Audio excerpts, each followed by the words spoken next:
Hello. तो अपन देखो क्या देख रहे थे।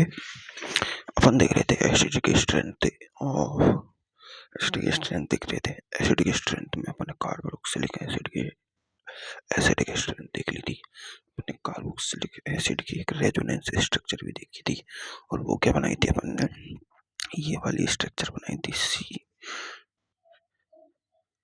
ओ ओ और ये और इस पर आंशिक नेगेटिव, इस पर आंशिक नेगेटिव। देखो यहाँ पर दोनों पर आंशिक नेगेटिव था तो ये एक रिपल्सन रिपल्स रिपल रिपल्सन दे रहे थे, है ना। और इधर अपन कोई ग्रुप लगा रहे थे, वो EWG हो सकता है, ERG हो सकता है। EWG होगा तो वो इससे इलेक्ट्रॉन लेगा तो इसका नेगेटिव चार्ज कम करेगा, ERG से इलेक्ट्रॉन देगा इसको नेगेटिव चार्ज बढ़ाएगा। तो EWG के समानुपाती है एसिडिक स्ट्रेंथ और ERG के व्युत्क्रमानुपाती, है ना। तो ये मैं ना उस लास्ट क्वेश्चन में मैंने ग्रुप ही नहीं लगा रखे, इसलिए नहीं बता पा रहा उनकी एसिडिक स्ट्रेंथ। ठीक है, ठीक है। देखो अब बात करते हैं अपन ऑर्थो इफेक्ट की। किसकी? देखो ये इसकी एसिडिक स्ट्रेंथ तो अपन बता सकते हैं, C OH और इधर NO2। देखो NO2 एक ऐसा ग्रुप है जिसमें N डबल बॉन्ड O और O होता है। ये क्या होती है? NO2 इसकी EN3, इसकी EN3.5। तो ये अपने इसके इलेक्ट्रॉन को इधर खींचेगा तो इस पर नेगेटिव चार्ज आएगा, इस पर पॉजिटिव चार्ज आएगा। तो 9N पे पॉजिटिव चार्ज है, यानी ये इलेक्ट्रॉन विड्रॉइंग ग्रुप है। N वो खींच रहा है, ये खींच रहा है, इलेक्ट्रॉन विड्रॉइंग ग्रुप है। और ये कैसा दे रहा है? ये -M इफेक्ट देगा और -I इफेक्ट देगा। I क्यों? क्योंकि इसकी EN कार्बन से ज्यादा है तो इलेक्ट्रॉन ऐसे भी खींचेगा और ये रिंग के अनुनाद वाले इलेक्ट्रॉन को भी खींचेगा। तो ये डबल माइनस इफेक्ट दे रहा है, डबल माइनस। और क्लोरीन वाला है, अपन को पता है कि ये क्लोरीन है। क्लोरीन का सिर्फ -I होता है। क्या होता है? -I प्रभावी होता है। इसमें -I भी होता है और इसका +M भी होता है, पर +M नेगलेक्ट होता है, इसका -I ज्यादा प्रभावी होता है ना। तो इतना अपन देख चुके थे। अब अपन बात करेंगे ऑर्थो इफेक्ट की। किसकी? Ortho effect. देखो ऑर्थो इफेक्ट था क्या, मैं समझाता हूँ तुम्हें। यानी ऑर्थो इफेक्ट ये था कि ये था बेंजोइक एसिड। क्या था? बेंजोइक एसिड, है ना। ये COOH था। तो वो क्या रहा था? ये पहले तल में थे। क्या था? तल में, एक तल में थे, बिल्कुल ठीक है। पर जैसे ही या तो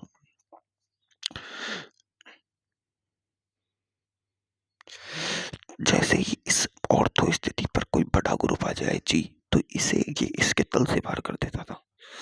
क्या कर रहा था? इसे मतलब इस बेंजीन से, ये तो इसके तल में रहता, ये COOH को इसके तल से बाहर कर देता था। मतलब अब ये तल में नहीं रहता था, ये तल से ऊपर या नीचे चला जाता था। ये था ऑर्थो इफेक्ट। तो अब ऑर्थो इफेक्ट ये था। तो अभी इससे के कारण क्या हो रहा था? इस रेजोनेंस में बात आ रही थी कि इसके साथ इसका रेजोनेंस नहीं हो पा रहा था। पहले हो रहा था। तो देखो पहले हो रहा था तो कैसा हो रहा था? पहले हो रहा था तो कैसा हो रहा था? देखो ये ऑर्थो ग्रुप नहीं था। पहले देखो कैसा अनुनाद हो रहा था। देखो C डबल बॉन्ड OH, ठीक है। ये बेंजीन, ये बेंजीन। तो पहले कैसा अनुनाद हो रहा था? देखो जैसे ही H+ निकलेगा, क्योंकि ये अपनी एसिडिक स्ट्रेंथ दिखाएगा, S+ निकलेगा, इस पर नेगेटिव चार्ज आ जाएगा और H पॉजिटिव के रूप में बाहर निकल गया। ठीक है, निकल गया। अब देखो क्या होगा, इस पर नेगेटिव चार्ज है। अपन को पता है कि इसको तो छोड़ो, इसको देखो, कार्बन की EN 2.5, इसकी EN 3.5। तो ये अपने कार्बन से इलेक्ट्रॉन लेगा, लेके ये क्या बना देगा? नेगेटिव। कार्बन पे आ जाएगा पॉजिटिव। तो कार्बन पे जैसे ही पॉजिटिव चार्ज आता है तो ये कैसा ग्रुप हो गया? ये X डबल बॉन्ड Y वाला ग्रुप हो गया जो बेंजीन से जुड़ा हुआ है। ये ऐसा ग्रुप बन गया जिसमें इसकी EN जीता है, इस पर पॉजिटिव, इस पर नेगेटिव आ गया, एक सिंगल बॉन्ड। तो ये अपने इलेक्ट्रॉन लेगा, कार्बन की वैलेंसी कम होगी, पॉजिटिव चार्ज आएगा तो ये इसको इलेक्ट्रॉन देगा। तो देखो कुछ ऐसा हो रहा था कि ये C और इधर नेगेटिव और ये डबल बॉन्ड O और यहाँ बेंजीन पर पॉजिटिव। ठीक है, ठीक है। अब ये पॉजिटिव आयन क्या करेगा, ये अपने इलेक्ट्रॉन इसे देगा, तो फिर अगली स्ट्रक्चर में यहाँ पॉजिटिव आ जाएगा और यहाँ डबल बॉन्ड आ जाएगा। फिर ये क्या करेगा, ये भी डबल बॉन्ड अपने इलेक्ट्रॉन इसे देगा, ये सब पॉजिटिव आ जाएगा, इधर डबल बॉन्ड आ जाएगा। फिर ये अपने इलेक्ट्रॉन इसे देगा डबल बॉन्ड, फिर ये अपने इलेक्ट्रॉन इसे दे देगा, तो वही संरचना बन जाएगी वापस, ऐसे अनुनाद होगा। लेकिन जब ये ऐसा अनुनाद हो रहा था, जब ये एक तल में थे, यानी इस सब में अनुनाद हो रहा था पूरे में, तब यहाँ देखो ये दोनों नेगेटिव आयन पास पास आ गए।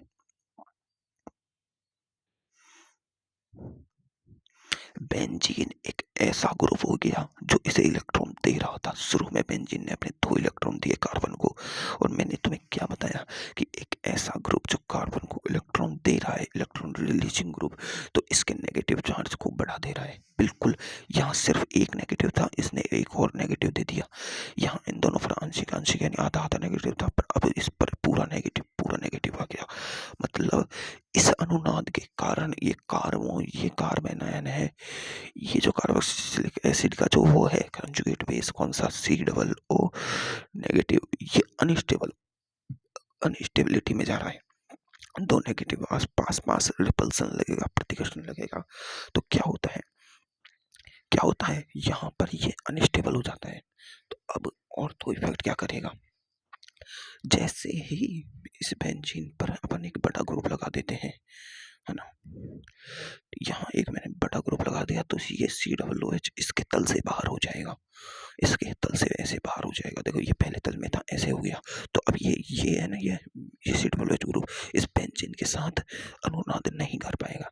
अब ये COOH ग्रुप इस बेंजीन के साथ अनुनाद नहीं कर पाएगा, तो अब बेंजीन के साथ जब अनुनाद नहीं कर पाएगा तो होगा क्या, मतलब बेंजीन निष्क्रिय रिंग हो जाएगी, ऐसे के ऐसे ही पड़ी रहेगी अनुनाद। अब देखो COOH है ना, तो इसमें से H+ लगेगा, तो CO नेगेटिव और डबल बॉन्ड O। अब ये नेगेटिव यहाँ और यहाँ ऐसे घूमता रहेगा, पर यहाँ नहीं आएगा। क्यों, क्योंकि ये है ना, ये और ये G ग्रुप एक तल में है, ये तल से बाहर या अंदर है, तो अनुनाद सिर्फ इसमें हो रहा है। तो अनुनाद के कारण नेगेटिव चार्ज स्टेबल हो रहा है।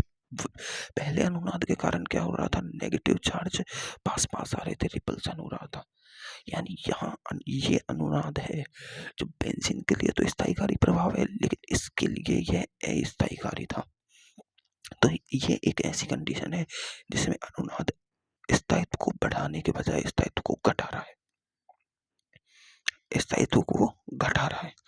तो इस कंडीशन में अब ऑर्थो इफेक्ट लगने से ये तल से बाहर हो जाएगा, तल से बाहर होके इसका नेगेटिव चार्ज 2 ऑक्सीजनों पर बढ़ जाएगा, तो ये बिल्कुल स्टेबल हो जाएगा। ये H+ से जुड़ने की कम कोशिश करेगा, क्योंकि यहाँ देखो अब ये H+ से जुड़ने की तुरंत कोशिश करेगा, क्योंकि डबल नेगेटिव रिपल्सन ज्यादा, ये कहेगा कि H+ आओ, H+ आओ, समझ में आई।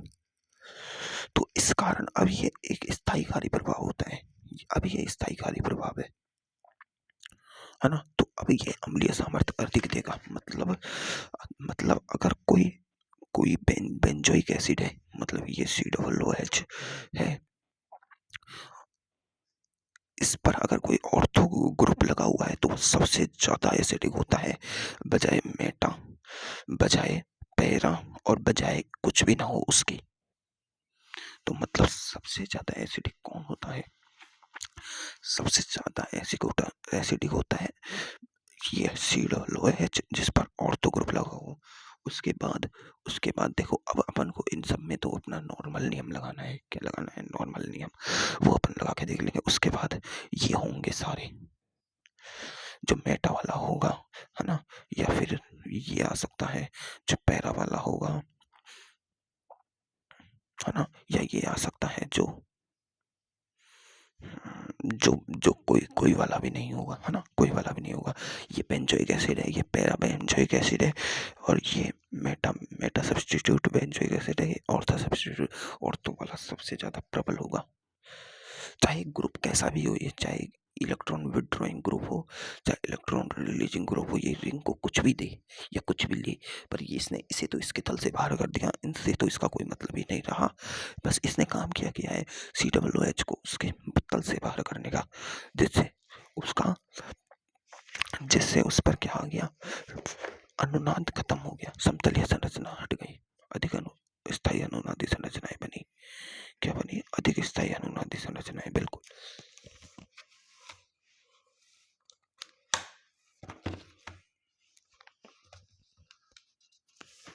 तो इसे क्या कहते हैं? स्टेरिक इनहिबिशन,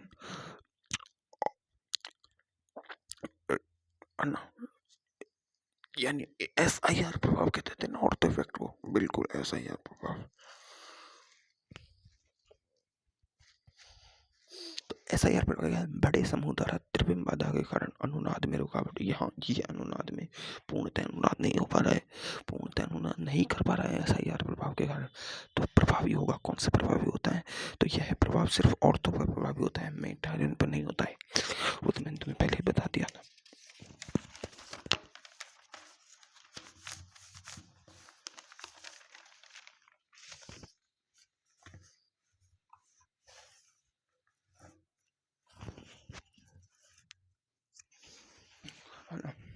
ऑर्थो पर प्रभावी होता है। देखो एक अपन क्वेश्चन ले लेते हैं, चलो।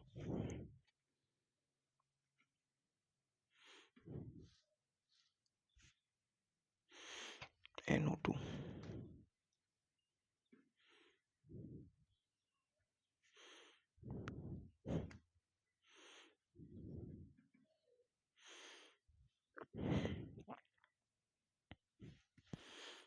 और इस पर कुछ भी नहीं है, ये नील इफेक्ट दे रहा है। देखो इसका कुछ भी नहीं है तो नील इफेक्ट।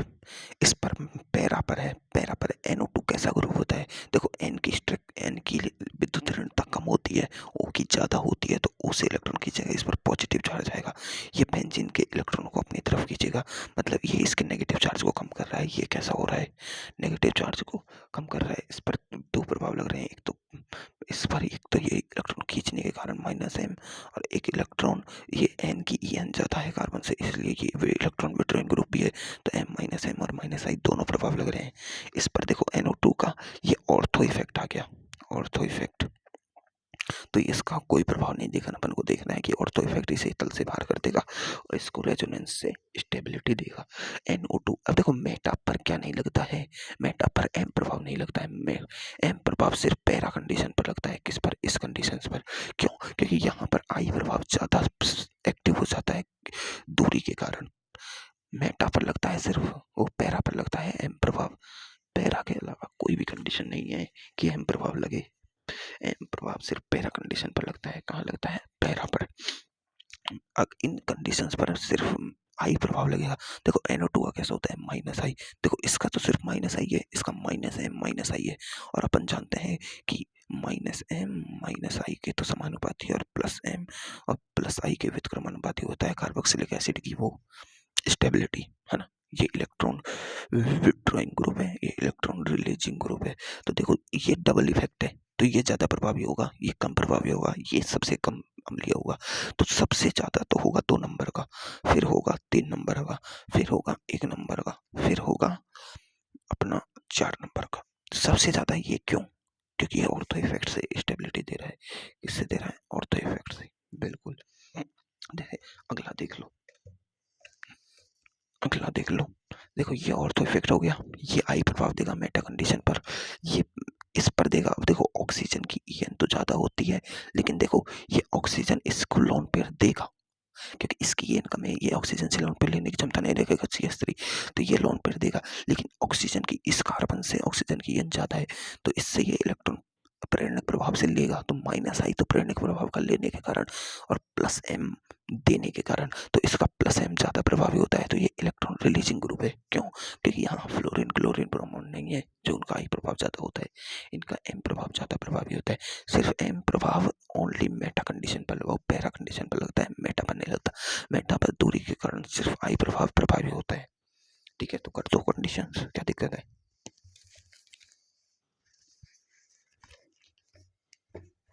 देखो इसमें डबल ऑर्थो इफेक्ट, इसमें सिंगल ऑर्थो इफेक्ट, इसमें कुछ नहीं तो डबल वाला ज्यादा वो देगा। इसमें ऑर्थो इफेक्ट नहीं लगेगा, क्यों? एक छोटा ग्रुप है। क्या है? छोटा ग्रुप है। इसमें क्या लग रही है? इसमें H बॉन्डिंग लग रही है इन दोनों के बीच में।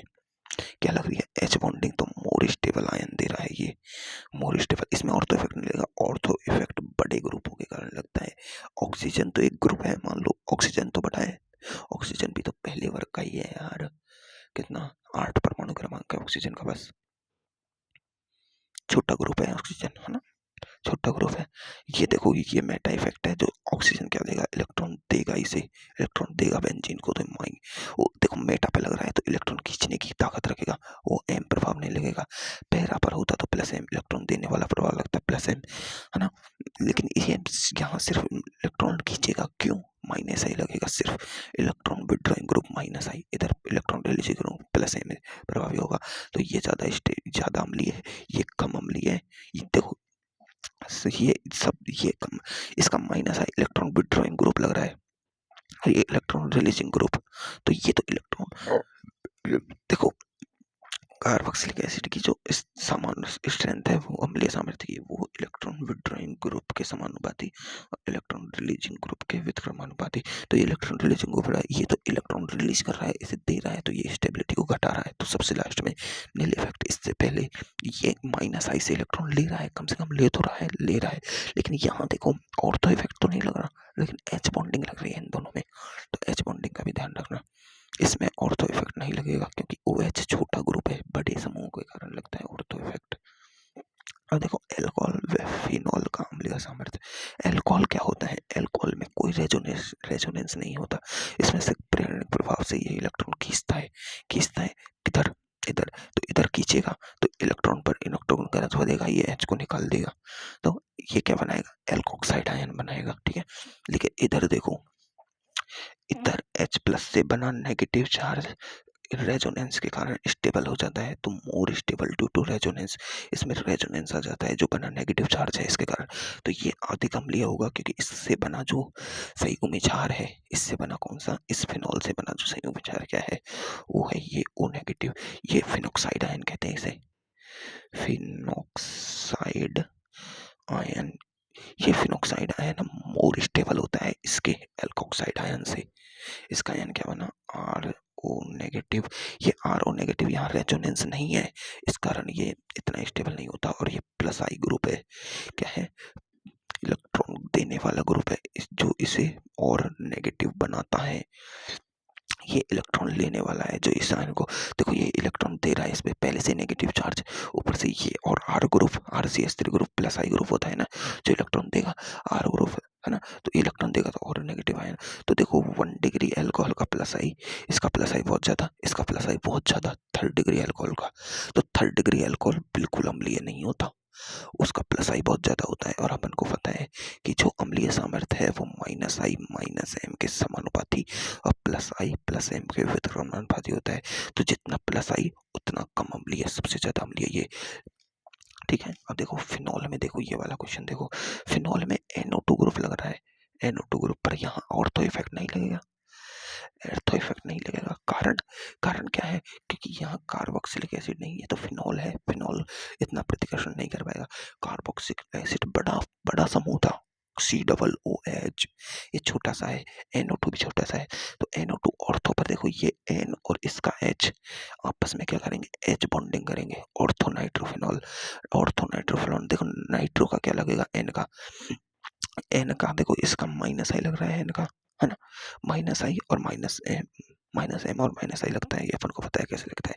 देखो इसमें H बॉन्डिंग लगेगा, जिससे H+ निकलना मुश्किल हो जाएगा, मतलब इससे तो H+ निकलेगा ही नहीं, क्योंकि इसमें H बॉन्डिंग हो रही है अंतः अणुक। कैसी, अंतः अणुक, इंट्रामोलिकुलर H बॉन्डिंग। इसमें देखो मेटा कंडीशन पर कभी भी एम प्रभाव नहीं लगता, मेटा पर सिर्फ आई प्रभाव लगेगा। आई क्या है, माइनस आई, जो इलेक्ट्रॉन इससे खींचेगा, माइनस आई मतलब इलेक्ट्रॉन विड्रॉइंग ग्रुप पर कम लग रहा है, माइनस आई कम लग रहा है ना।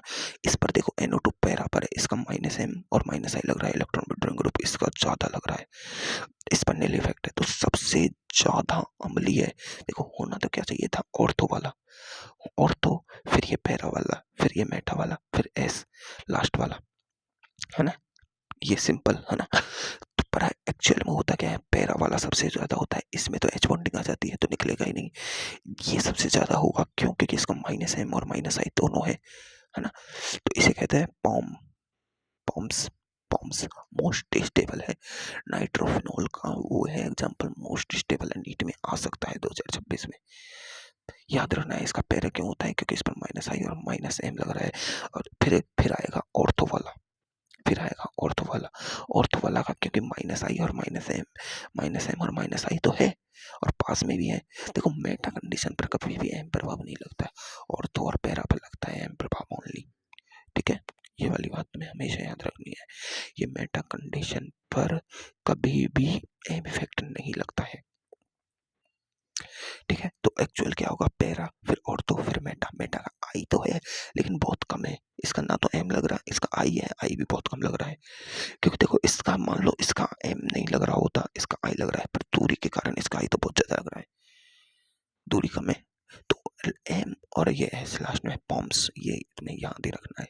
ठीक है, तो ये ऑर्थो इफेक्ट के कहानी हो चुकी है अपनी, है ना। तो अब देखो, अब अपन बात करेंगे बेसिक स्ट्रेंथ की।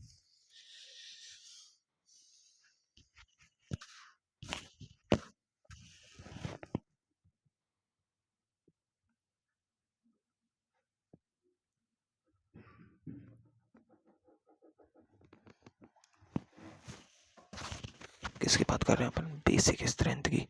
तो देखो आरएनएस के अनुसार, आरएन देखो पन्ना निकाल लो, इतनी बड़ी कोई बात नहीं है, निकाल लो। आरएनएस के अनुसार जो जल में OH माइनस दे वो क्या होता है, जल में OH माइनस दे वो तो होता है क्षार। बॉन्डस्टेड लॉ के अनुसार क्या होता है, जो H प्लस ग्रहण करे कहीं भी करे, है ना। देखो आर्यनियस ने जल में OH माइनस और जल में H प्लस देने की बात की थी, है ना। ब्रॉन्स्टेड लॉरी ने बताया कि कोई H प्लस दे रहा है और कोई H प्लस ले रहा है, उसके आधार पर अम्ल क्षार बताए। लुईस ने बताया कि इलेक्ट्रॉन युग्म दान करे या इलेक्ट्रॉन युग्म ले, ये अम्ल क्षार होते हैं। तो इलेक्ट्रॉन युग्म दान करे वो क्षार होते हैं, इलेक्ट्रॉन युग्म ले वो होते हैं अम्ल। तो देखो अपन यहाँ सिर्फ आर्यनियस अम्ल की बात करेंगे। तो देखो NaOH, ये जल में H2O में क्या करेगा, H2O में Na plus plus OH minus, Arrhenius अम्ल है, आर्यनियस लवण है, वो आर्यनियस क्षार है ये। और इससे क्षार से बना जो ये क्या है, ये संयुग्मी में अम्ल है।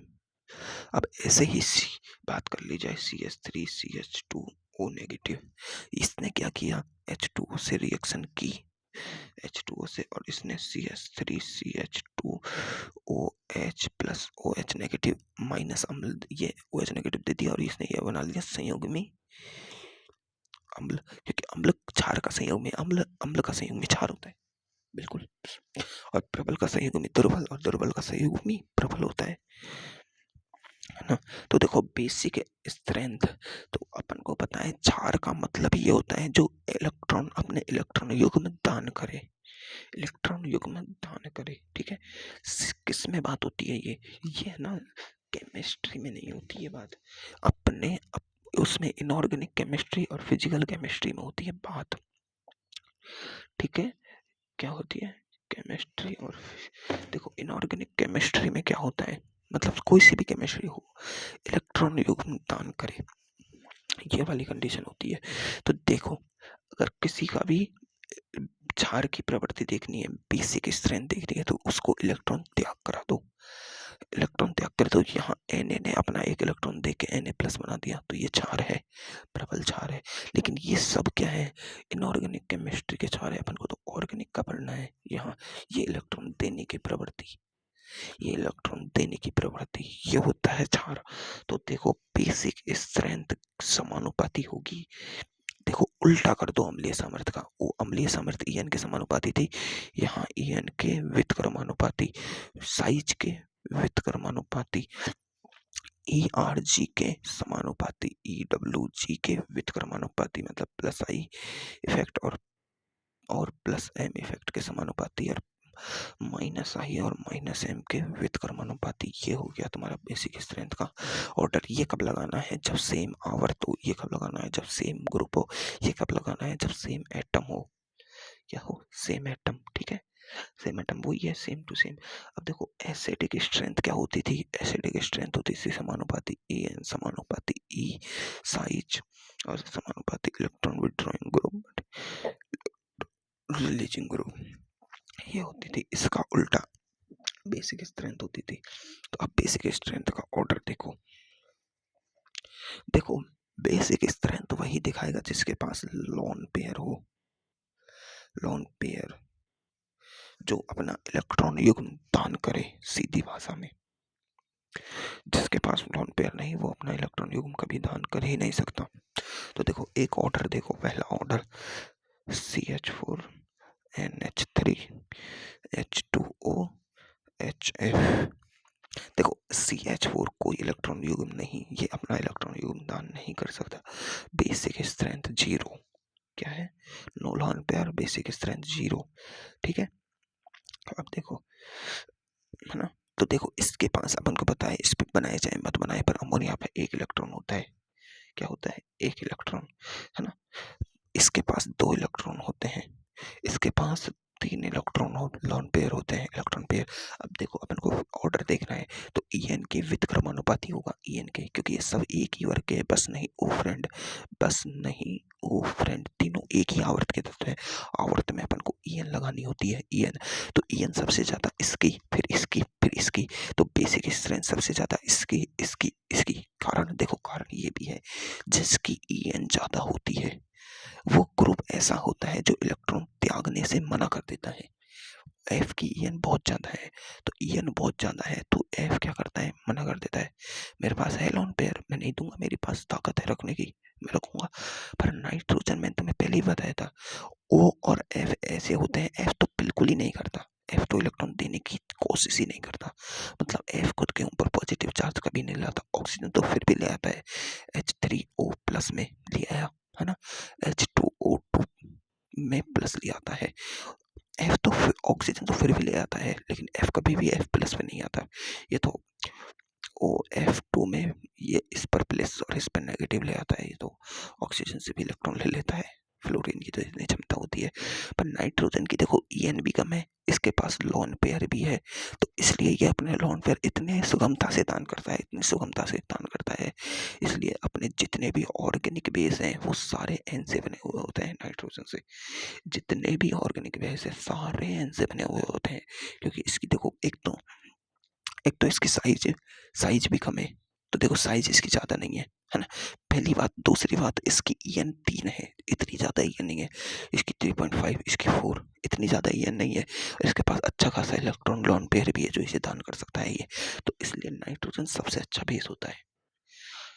तो अब देखो मैंने इसमें से एक H+ निकाल लिया, मैंने सबको एक H+ निकाल लिया, इससे एक H+ निकाल लिया, इससे भी H निकाल लिया, इससे भी H+ निकाल लिया, इससे भी H+ निकाल लिया। तो क्या बना मेरा?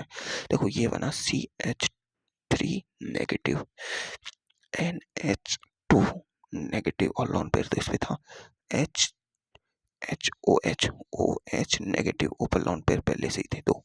और ये F नेगेटिव, इस पर देखो पहले से ही 6 लोन पेयर थे, है ना। मतलब मैंने H+ निकाला है, यानी ये खाली प्रोटॉन का खोखा है। मतलब समझो, ये था अपना H और ये था अपना F। ये 2 लोन पेयर मैंने H को बिगर लोन पेयर दे के निकाल दिया। इसके पास अभी भी 8 लोन पेयर है, 2 तो 4, 2 6 और 2 इसके 8, है ना। इसका अष्टकाय पूर्ण है। तो देखो अब देखो सबसे ज्यादा अम्ल क्षारीय कौन होगा? देखो इसकी अब भी देखो सेम वर्ग के तत्व आवर्त के तत्व है। वैसे वैसे नहीं ओ फ्रेंड, बस नहीं ओ फ्रेंड, CNOP सब एक आवर्त के तत्व है ना। तो देखो इसकी एन 2.5, इसकी एन 3.0, 3.5 और 3.4। देखो ईएन किसकी ज्यादा है भाई? ईएन ज्यादा है इसकी, तो बेसिक स्ट्रेंथ कम किसकी होगी? इसकी। ये इलेक्ट्रॉन अब भी नहीं देगा तो इसकी सबसे बेसिक स्ट्रेंथ कम। और सबसे अच्छा क्षार ये होता है CH3 नेगेटिव। क्या होता है? CH3 नेगेटिव सबसे अच्छा क्षार होता है, इससे भी अच्छा। क्यों? क्योंकि इसके ये कभी भी लोन इलेक्ट्रॉन रखना नहीं चाहेगा, क्योंकि इसकी ईएन कम है, इसकी इलेक्ट्रॉन धारण करने की क्षमता कम है। ये अपना इलेक्ट्रॉन देखो ये तो एक ऑर्डर बनाया हुआ है, तुम अपना दिमाग लगाओ। ये तो एक ऑर्डर बनाया हुआ है, तो अपना दिमाग लगाओ कि कौन इलेक्ट्रॉन दे सकता है, कौन नहीं दे सकता। जो जितनी आसानी से देगा वही तो उतना अच्छा होगा, वही तो उतना अच्छा क्या करेगा? क्षार होगा।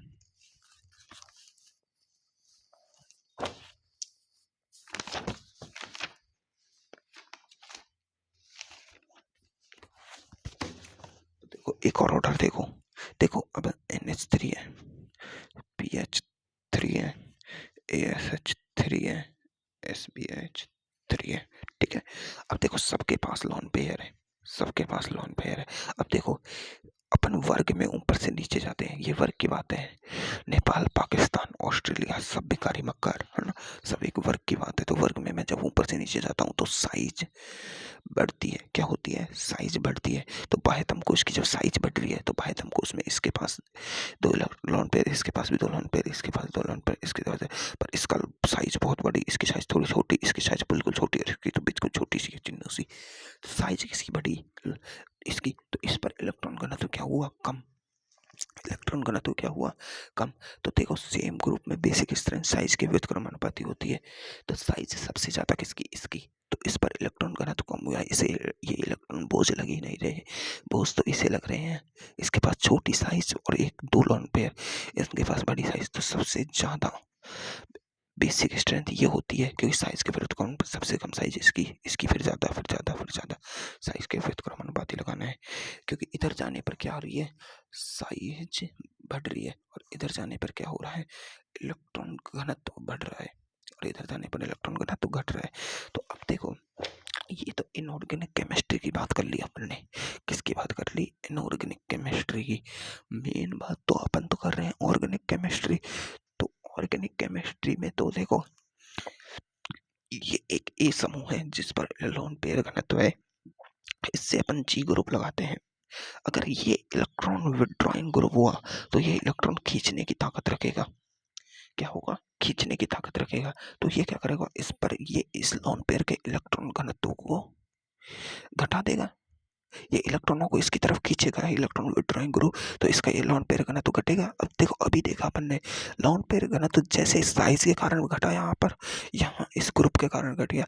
इलेक्ट्रॉन घनत्व घटते ही इसकी क्षार इलेक्ट्रॉन दूसरे को दान करने की क्षमता, दान करने की क्षमता, क्षमता क्या हो जाएगी, कम हो जाएगी। इलेक्ट्रॉन दान करने की क्षमता कम हो जाएगी, तो ये एक बेकार बेस हो जाएगा, बेकार बेस हो जाएगा, इसकी बेकार बेसिक स्ट्रेंथ हो जाएगी। क्या हुआ, यहाँ पर मैंने इलेक्ट्रॉन विड्रॉइंग ग्रुप लगाया, चाहे वो plus M, electron withdrawing group minus M देते हैं, और माइनस एम वाला हो चाहे वो माइनस आई वाला हो, माइनस एम वाला ज़्यादा प्रभावी होता है, माइनस आई वाला कम। अब ये क्या कर रहा है, इससे इलेक्ट्रॉन ले रहा है, माइनस एम वाला तो ये दोनों इलेक्ट्रॉनों को ले लेगा। कम से कम आई वाला तो हल्का आंशिक विस्थापित करेगा, ये तो दोनों इलेक्ट्रॉनों को ले लेगा माइनस एम वाला, दोनों। तो इस पे इलेक्ट्रॉन बचेंगे ही नहीं, तो ये दान करने की क्षमता इसकी कम हो जाएगी। तो मतलब, और मैं अब ऐसा ग्रुप लगाता हूँ, ये मैंने इलेक्ट्रॉन रिलीजिंग ग्रुप लगा दिया इधर। इलेक्ट्रॉन रिलीजिंग ग्रुप इसे इलेक्ट्रॉन देगा, मतलब इसके पास पहले से इलेक्ट्रॉन, इसको और इलेक्ट्रॉन घनत्व दे दिया प्लस एम से और माइन प्लस आई से, प्लस एम और प्लस आई से इसे और इलेक्ट्रॉन घनत्व दे दिया। इलेक्ट्रॉन घनत्व देते ही जा रहा है, देते ही जा रहा है, तो इस पर इलेक्ट्रॉन घनत्व बढ़ रहा है। इस पर इलेक्ट्रॉन डेंसिटी, डेंसिटी बढ़ रही है। इस पर जब इलेक्ट्रॉन डेंसिटी बढ़ रही है तो ये कहेगा कि यार मेरे पास बहुत सारे इलेक्ट्रॉन आ गए, मुझे इलेक्ट्रॉन दान करने चाहिए। तो इसके इलेक्ट्रॉन दान करने की प्रवृत्ति, दान करने की प्रवृत्ति बढ़ेगी, इलेक्ट्रॉन दान करने की प्रवृत्ति बढ़ेगी। तो दान करने की प्रवृत्ति बढ़ेगी तो ये एक अच्छा बेस होगा। तो अब देखो, अब ये अच्छा बेस होगा, तो मैंने ये NH2 और इधर लगा दिया मैंने एक बार, तो एक बार तो मैंने लगा दिया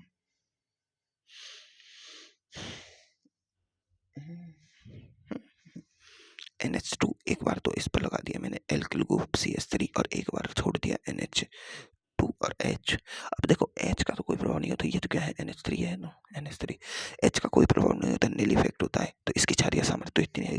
ये एल्किल ग्रुप, इसका प्रभाव होता है, ये कैसा प्रभाव देता है, प्लस आई ग्रुप, ये इलेक्ट्रॉन देने की क्षमता रखता है। तो ये इलेक्ट्रॉन इसे जब देगा तो इस पर इलेक्ट्रॉन घनत्व बढ़ेगा, तो ज्यादा अम्लीय ये होता है, ज्यादा अम्लीय ये होता है। कौन सा होता है, ज्यादा अम्लीय ये होता है। कौन सा होता है, ज्यादा ज्यादा क्षारीय, सॉरी, ज्यादा क्षारीय ये होता है, ठीक है, ज्यादा क्षारीय होता है। अब देखो एक और ऑर्डर देखो, एक है CH3NH2, एक है CCH3, है ना, और CH3NH2, एक है CCH3CH3, CH3NH2। ये 1 डिग्री एमीन कह दो, 2 डिग्री एमीन कह दो, 3 डिग्री एमीन कह दो, है ना। और ये तो अमोनिया है ही, है ना। अब इनका क्रम देखेंगे अपन, अब यहाँ इनका क्रम देखेंगे। इससे पहले तुम्हें इनके क्रम से पहले अब इनका क्रम दो तरीके से देखा जाता है। मैंने तुम्हें पिछली क्लास में बताया था कि इनका क्रम दो तरीके से देखा जाता है, तो वो अपन पढ़ेंगे। तो देखो, पहले ना इनके क्रम से पहले मैं तुम्हें और एग्जांपल करा लेता हूँ इसके एमीन के, जिससे तुम्हारा कॉन्सेप्ट अच्छा हो जाए। देखो, ये है एमीन, ये होती है इमीन, और ये होती है नाइट्राइल CN, ये इमीन होती है। देखो, इमीन में sp2 संकरित कार्बन, देखो परसेंटेज ऑफ s कैरेक्टर इधर बढ़ रहे हैं, इधर sp कार्बन, इधर sp2, इधर sp3। देखो sp3 कार्बन में s कैरेक्टर कम होते हैं, इसमें ज्यादा होते हैं, इसमें बहुत ज्यादा होते हैं 50%। देखो, परसेंटेज ऑफ s कैरेक्टर बढ़ रहे हैं तो En बढ़ती है, इधर जाने पर क्या बढ़ती है, En। तो En बढ़ती है तो बेसिक स्ट्रेंथ कम होती है, ठीक है, कम होती है। अब देखो, ये क्या है, इथाइलेमीन, यह है विनाइलेमीन, CH2 डबल बॉन्ड CH और इसके साथ कोई ग्रुप लगा हो तो विनाइल समूह कहते हैं, है ना। और देखो, ये CH2 CH और डबल बॉन्ड NH2, इस पर क्या है, पॉजिटिव चार्ज। लोन पेयर है जो रेजोनेंस में बिजी है, इसमें देखो, ये इधर pi sigma lone pair, pi sigma lone pair, pi sigma lone pair वाली कंडीशन बन गई, तो रेजोनेंस में बिजी है। तो ये जब रेजोनेंस में ही बिजी है या इसका लोन पेयर, इससे ये बन रहा है, इस पर तो पॉजिटिव चार्ज आ रहा है आंशिक, है ना। जब इसका लोन पेयर रेजोनेंस में बिजी है तो ये लोन पेयर देने की क्षमता रखेगा, नहीं रखेगा। ये इलेक्ट्रॉन विड्रॉइंग ग्रुप है, ये, है ना, इलेक्ट्रॉन विड्रॉ कर रहा है, इससे इलेक्ट्रॉन ले रहा है, देखो ले रहा है। तो ये क्या है, ये विस्थानीकृत लोन पेयर हो गए। ये कैसा है, विस्थानीकृत लोन पेयर है, यानी लोन पेयर इधर से उधर घूम रहे हैं, डिलोकलाइज्ड है ये स्थानीय लोन पेयर है, ये इससे यहीं रखे हुए हैं, यहाँ कोई रेजोनेंस नहीं हो रहा, उल्टा प्लस आई प्रभाव लग रहा है जो इसे दे रहा है, उल्टा दे रहा है ना, बिल्कुल। देखो, NO2 का क्या होता है, माइनस आई प्रभाव होता है बड़ा, CN का माइनस आई होता है लेकिन कम, और ये क्या है, Cl, इसका तो बिल्कुल कम होता है। तो जितना माइनस आई प्रभाव कम होगा उतना ज्यादा En होता है, क्योंकि अपन को पता है इलेक्ट्रॉन रिलीजिंग ग्रुप के तो समानुपाती बेसिक स्ट्रेंथ, और इलेक्ट्रॉन विड्रॉइंग ग्रुप यानी माइनस आई माइनस एम के व्युत्क्रमणवादी, तो माइनस आई जितना कम होगा बेसिक स्ट्रेंथ उतनी ज्यादा होगी, इसकी कम, इसका ज्यादा, इसका और ज्यादा। ये देखो, एलिफेटिक एमीन है, ये एरोमेटिक एमीन है। एरोमेटिक एमीन में ये लोन पेयर इसको दान देगा, क्या देगा, दान देगा, दान देगा, बिजी इन रेजोनेंस। क्या है ये, बिजी इन रेजोनेंस। और ये क्या है, एलिफेटिक एमीन, इस पे तो प्लस आई लग रहा है तो ये अधिक होगा, चार, है ना। देखो इधर देखो, ये क्या है, इस F का देखो, ये तो ग्रुप सेम है, ये तो प्लस आई दे रहा है, ठीक है, पर ये F ग्रुप लग रहा है, इधर एक्स्ट्रा F ग्रुप लग रहा है, तो इसको नहीं देखना है अपन को, ये F ग्रुप को देखना है। देखो, ये दूर लग रहा है तो इसका माइनस आई कम, ये नजीक लग रहा है तो इसका माइनस आई ज्यादा, दूरी ज्यादा, तो ये ज्यादा अम्लीय होगा। ज्यादा क्षारीय ये नहीं होगा यार, बिल्कुल गलत बात है ये होगा, sorry sorry sorry sorry sorry sorry sorry sorry sorry, कारण क्योंकि माइनस आई के व्युत्क्रमानुपाती होता है, माइनस आई के व्युत्क्रमानुपाती होता है, ये तो ऑर्डर गलत रख दिया। दूरी कम है तो माइनस आई ज्यादा लगेगा ना, एफ का माइनस आई ज्यादा लगेगा, तो माइनस आई क्या होता है, इलेक्ट्रॉन खींचने की क्षमता, तो ये इससे इलेक्ट्रॉन खींचेगा, ये इससे खींचेगा, तो इस पर इलेक्ट्रॉन का घनत्व कम होगा, ये इसको इलेक्ट्रॉन, ये इससे इलेक्ट्रॉन खींचेगा, ये इससे खींचेगा, ये इससे खींचेगा, बहुत कम हो गया ना इलेक्ट्रॉन का घनत्व। तो अब अपन देखेंगे, अब अपन पढ़ेंगे ये वाला। देखो, ये पढ़ने की बात नहीं है, ये एक प्रैक्टिकल वो होती है। मैंने तुम्हें गैसीय अवस्था में तो पहले भी करा दिया था एमीन का क्रम, किसमें अपन ने आई प्रभाव पढ़ा था ना, उसमें सेम टू सेम करा दिया था गैसीय अवस्था में, लेकिन गैसीय अवस्था में तो करा दिया, लेकिन अभी रुको यार, अभी कराते हैं, रुको।